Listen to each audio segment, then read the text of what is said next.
Deus lhe abençoe. Antes de entrarmos na mensagem de hoje, eu só quero lembrar os irmãos de algumas coisas rápidas. A primeira delas é que neste sábado, às 5 horas, vai ter um encontro as mulheres da igreja vão estar se reunindo. É aquela reunião de edificação, de consagração, de comunhão. E durante essa reunião vai haver também um chá de chá de panela que chama? Chá de bebê, isso, chá de bebê. Sabia que tinha alguma coisa errada? Estava muito fácil. Chá de bebê. Eu não sabia que bebê tomava chá, mas esse toma. É dos meus porque eu sou mais chá do que café também. Então vai ter um chá de bebê e nós queremos ajudar e abençoar nosso querido irmão Ítalo e a irmã Daniele, que se casaram recentemente e já estão esperando o seu primeiro filho. Então nós queremos abençoá-los, apoiá-los e você é convidado a participar nisso também. Lembramos, irmãos, que terças e quintas nós oramos e estudamos a palavra de Deus e tem sido uma bênção. Muito bem, hoje eu quero falar com os irmãos por alguns rápidos minutos sobre os absolutos da vida cristã. Eu vou ser rápido por diversas razões, mas uma delas é que na semana passada eu tomei, só depois de eu sair que eu olhei para o relógio e vi, caramba, a mensagem de hoje levou tempo de 2. E eu acho que está refletindo na frequência de hoje. Eu acho que alguma pessoa que estava aqui no domingo passado pensaram, olha, eu acho que eu já ouvi 2 sermões, já valeu por 2 domingos, então eu vou tirar de férias no domingo que vem, porque eu já estou com a mala cheia. Eu não sei se foi isso ou não, eu espero que não, mas o fato é que estamos sentindo falta de algumas pessoas. Durante a semana, liga para elas e diz, olha, sentimos sua falta. Espero que o seu tanque já esteja vazio de novo para você voltar essa semana. Muito bem, vamos falar sobre 1 Tessalonicenses 5, 16 a 18. E eu chamo esses 3 versículos dos absolutos da vida cristã. Os absolutos da vida cristã. E talvez eles vão te surpreender, porque geralmente quando a gente pensa nos absolutos da vida cristã, a gente pensa em outras coisas. Eu vou dizer já porque eu chamo essa passagem dos absolutos da vida cristã. Em cada versículo tem uma palavra absoluta. E isso me chama a atenção. Mas antes disso, vamos ler os versículos juntos? 1 Tessalonicenses 5, 16 a 18, em voz alta, todos juntos. Estejam sempre alegres, orem sempre, e sejam agradecidos a Deus em todas as ocasiões. Isso é o que Deus quer de vocês, por estarem unidos com Jesus Cristo. Você já parou para conversar, orar, ou se perguntar, ou perguntar a alguém sobre a vontade de Deus para a sua vida? Senhor, eu quero saber a tua vontade para a minha vida. Senhor, me mostre a tua vontade. Uma das razões que eu chamo essa passagem de os absolutos da vida cristã é porque no final desses 3 versículos, a Bíblia diz assim, taxativamente, em alto e bom som. Isso é o que Deus quer de vocês, por estarem unidos com Cristo Jesus. Essas coisas aqui são as coisas que Deus espera de você, se você está unido com Cristo Jesus. Em outras palavras, se você é crente, se você é cristão, Deus espera essas 3 coisas de você. São os absolutos da vida cristã. A outra razão que eu chamo essa passagem dos absolutos é porque, note, em cada um desses versículos tem uma palavra absoluta. Estejam sempre alegres. Orem sempre. Sejam agradecidos a Deus em todas as coisas. Sempre, sempre em tudo. Sempre, sempre em tudo. Soa aos meus ouvidos como absolutos, não? Absolutos. Deus diz em todo tempo e em todo lugar, eu espero essas 3 coisas de você, meu filho, minha filha. Essa é a minha vontade para você. A minha vontade começa aí. Vamos então olhar rapidamente esses 3 versículos. A primeira coisa que Deus diz para a gente é: estejam sempre alegres. Estejam sempre alegres. Sempre alegre. Deus espera dos seus filhos a alegria contínua, a alegria permanente, a alegria absoluta. Como é que eu posso ser alegre? Absolutamente. Como é que eu posso ser alegre constantemente? Uma das primeiras coisas que a gente vai ter que fazer para sermos alegres constantemente é desatarmos a nossa alegria às circunstâncias. Porque as circunstâncias são como uma montanha russa. Elas sobem e elas descem. E geralmente com alta violência. Se a sua alegria, se a sua satisfação, se o seu contentamento estiver atrelhado às circunstâncias, você também vai subir e descer, alegre e triste, entusiasmado, deprimido. A primeira coisa que a gente tem que fazer é desatar a nossa alegria, os nossos sentimentos das circunstâncias e ligarmos eles a Deus.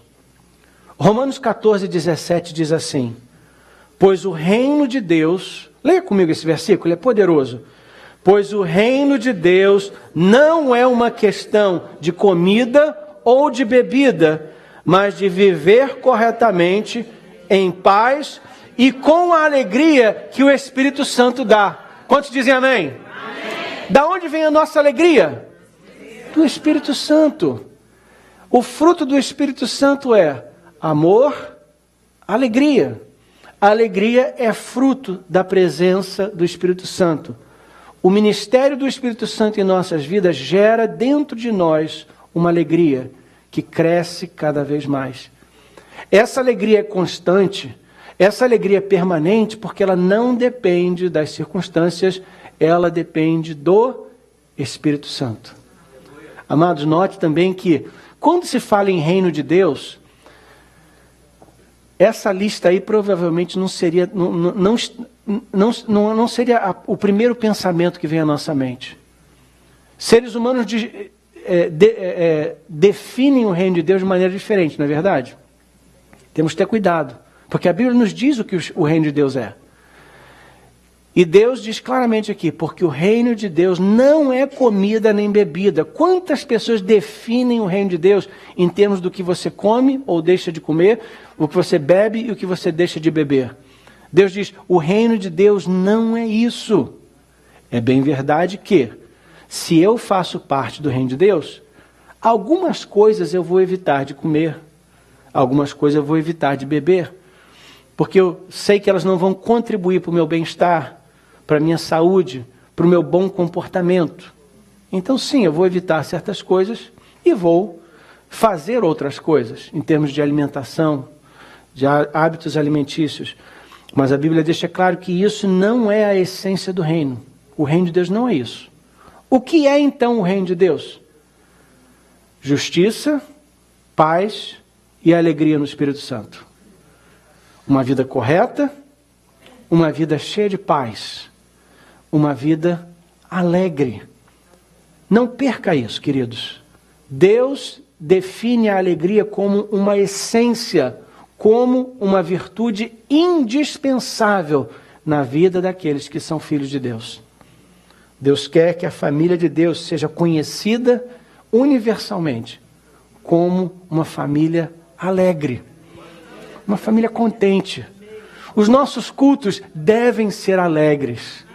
A nossa intercessão deve ser alegre. O nosso louvor deve ser alegre. Os nossos devocionais devem ser alegres. Os nossos encontros devem ser alegres. Porque o reino de Deus não é comida nem bebida, mas uma vida correta, cheia de paz e com a alegria que o Espírito Santo dá. Devemos orar regularmente, Senhor, me faz uma pessoa mais alegre. Você já notou que a alegria é contagiosa? A alegria é contagiosa. Quando você está perto de uma pessoa alegre, essa alegria contagia, ela te alcança, ela invade o teu coração. Alegria faz bem. E Deus quer que nós sejamos pessoas alegres. Em segundo lugar, Deus diz assim: orem sempre. Diga comigo. Orem sempre. Orem sempre. Mateus 26, 41 diz assim: vigiem e orem para que vocês não sejam tentados. É fácil querer resistir à tentação. O difícil mesmo é conseguir. Não é verdade? Quantos já descobriram que isso é verdade na sua vida também? Querer a gente quer. Mas por que a gente não consegue? Falta de oração. Pouca oração, pouco poder. Muita oração, muito poder. Nenhuma oração, nenhum poder. A equação é essa. Então Deus diz assim, olha, é bom vigiar. Aliás, é indispensável vigiar. Mas é importante também orar. Eu lembro que eu sempre ouvia na igreja, quando estava crescendo, a gente ora e vigia. Então, com um olho a gente vigia, com o outro a gente ora, não é assim? Não fecha os dois olhos não, porque aí você não vai estar vigiando. Vigia com um olho e ora com o outro. Note, queridos, que a vida de Jesus é um exemplo de oração contínua, de oração constante. Ele vivia em comunhão com Deus. Orem sempre. Alguém pode dizer, pastor, mas será que isso é realístico? Será que isso é possível? Vamos deixar uma coisa bem clara. Existem pelo menos dois tipos de oração da qual o crente participa ou pratica. Uma é a oração de Mateus 5, quando é a oração do aposento. Aquela oração que Jesus diz assim, quando você orar, vai para o teu quarto, vai para o teu aposento, fecha a porta e ora em segredo. O teu pai que está em segredo, ele vai ouvir e ele vai responder. Essa é a oração do aposento. Nós temos essa oração, por exemplo, na terça-feira à noite, na terça-feira de madrugada, no sábado pela manhã, no domingo pela manhã, diferentes momentos. Você, na sua vida particular, sem dúvida, pratica esse tipo de oração. Quando você encontra um tempo para estar a sós com Deus e ali você ora. 1 Tessalonicenses 5 não está falando da oração do aposento, está falando de uma atitude de oração. A oração, estilo de vida. A oração, estilo de vida. É aquela oração que Neemias orou, quando a Bíblia diz que o rei perguntou para ele, olha, o que você quer que eu faça? E ele diz, eu orei, mas note, ele estava na presença do rei, e no próximo versículo ele já diz para o rei o que ele esperava do rei, olha, eu preciso de cartas, eu gostaria de voltar para a minha cidade, preciso reconstruir a cidade de Jerusalém que está destruída. Ele não teve tempo de falar, ok, rei, me dá um dia para me orar e jejuar, e eu volto amanhã para dizer o que eu preciso. Foi uma oração instantânea, uma oração paralela com o que estava acontecendo. Foi uma atitude de oração, foi uma oração na sua mente, foi um contato com Deus. Esse tipo de oração é a oração contínua que eu e você devemos praticar. Existe um livro muito bonito em inglês, eu não sei se ele já foi traduzido em português, se ele foi traduzido em português. Ele é um livro antigo. Em inglês, o título dele é Praticando a Presença de Deus. Practicing the Presence of God. É a história de um homem que decidiu que ele queria viver 24 horas por dia consciente da presença de Deus. E ele fala sobre a experiência dele. E ele descobriu que, quando ele conscientemente focalizava em Deus, ele se tornava mais e mais sensível ao Espírito Santo. E ele descobriu que ele podia praticar a presença de Deus regularmente. E quando ele fazia isso, ele descobria que Deus estava sempre com ele, que afinal de contas foi o que ele prometeu. Queridos, o que acontece não é que Deus se ausenta de nós, mas é que a nossa consciência da presença dele se distrai. E ele está ali, mas a gente não sabe. Ele está falando, mas a gente não está ouvindo. Ele está nos tocando e a gente não está sentindo. Quando nós praticamos a presença dele, nós podemos orar regularmente. Você ora quando está dirigindo para o trabalho. Não feche os seus olhos quando estiver fazendo esse tipo de oração, por favor. Para o seu bem e o bem das pessoas na estrada. Você ora quando você está em casa, você ora antes de dormir, você ora quando você acorda, você ora indo para o trabalho, você ora durante o trabalho, durante a escola, você ora em casa. É oração constante. E esse tipo de oração gera em nós uma força para resistir o mal, para combater o mal. É fácil querer resistir à tentação. O difícil mesmo é conseguir. Mas a oração nos leva ao contato com Deus, que nos capacita a vitória. Quantos dizem amém? Amém. E por último, ele falou, sejam alegres, sejam guerreiros de oração. E em terceiro lugar, sejam agradecidos a Deus. Sejam agradecidos a Deus. Filipenses 4:6 diz assim: não se preocupem com nada. Diga essa frase comigo. Não se preocupem com nada. Você sabia que isso é um mandamento? Isso é uma ordem. Queridos, no reino de Deus é ilegal se preocupar. É ilegal se preocupar. Não se preocupem com nada. Mas se eu não vou me preocupar, o que eu vou fazer? Em todas as orações, peçam a Deus o que vocês precisam e orem sempre com um coração agradecido. Se tirássemos todo o tempo que a gente gasta se preocupando, tirássemos esse tempo para orar, quantas vitórias teríamos? Se em vez de preocupação, a gente tirasse o preocupa e ficássemos só com a oração. Se em vez de ficarmos nos preocupando com o que ainda não aconteceu, o que ainda precisa de acontecer, se nós voltássemos nosso pensamento a Deus e apresentássemos a Ele: Senhor, a necessidade é essa, e eu te agradeço antecipadamente, porque eu sei que Tu vais suprir.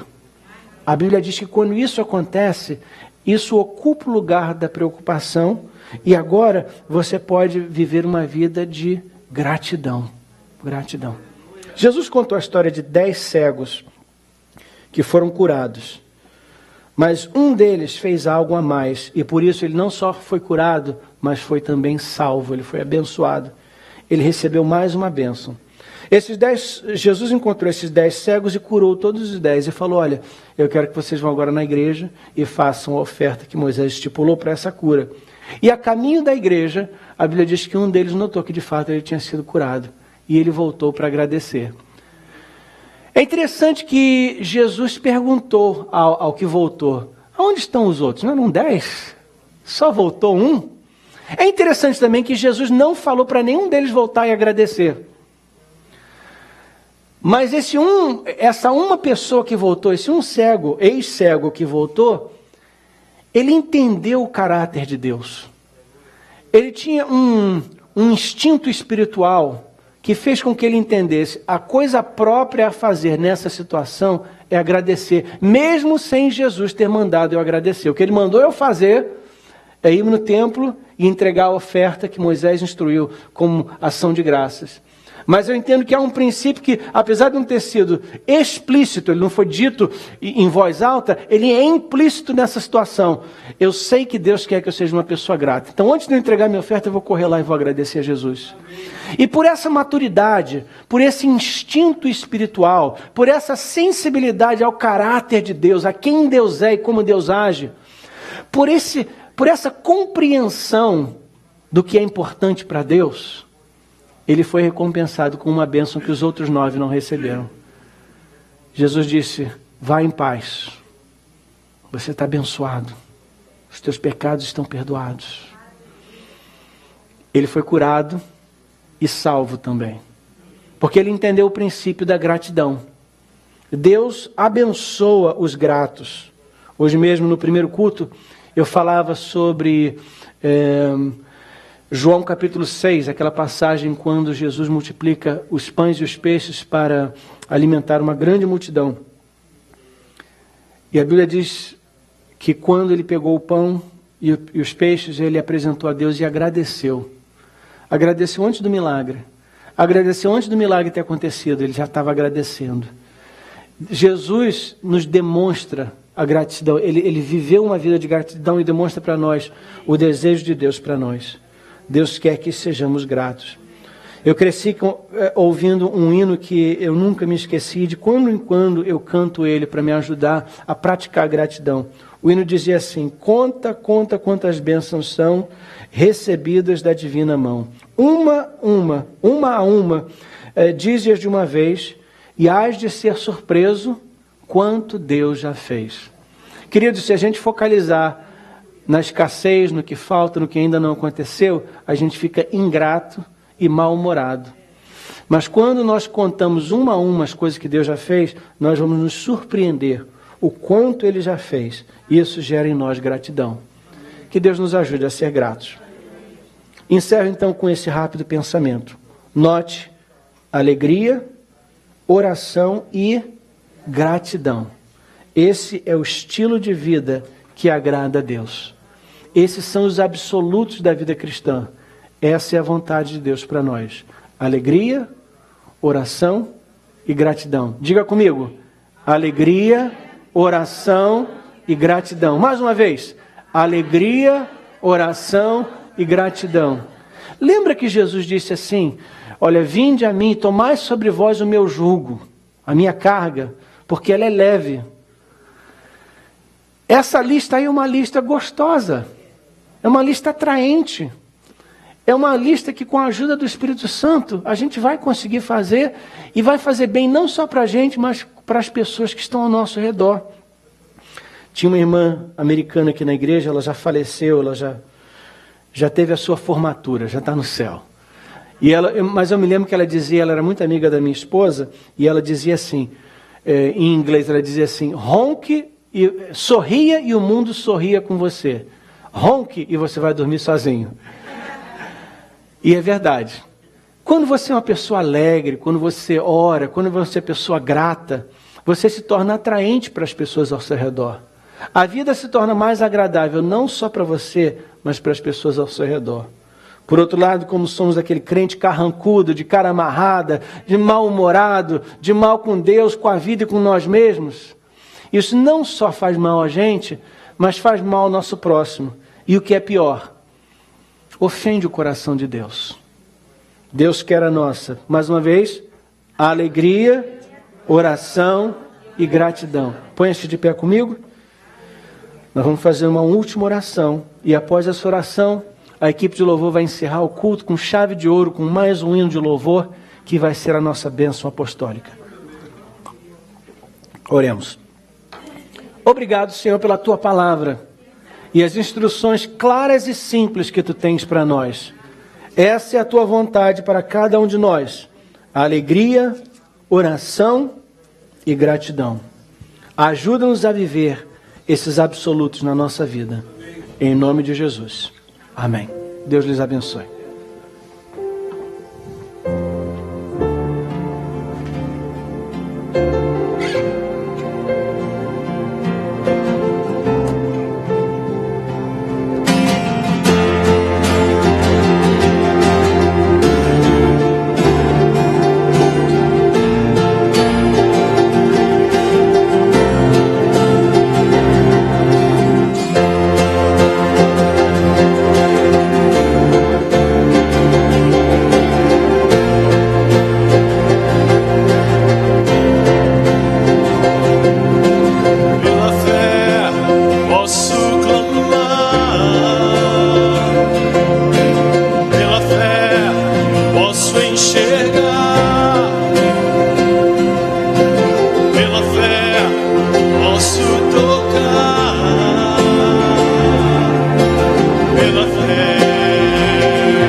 em Cristo pra sempre.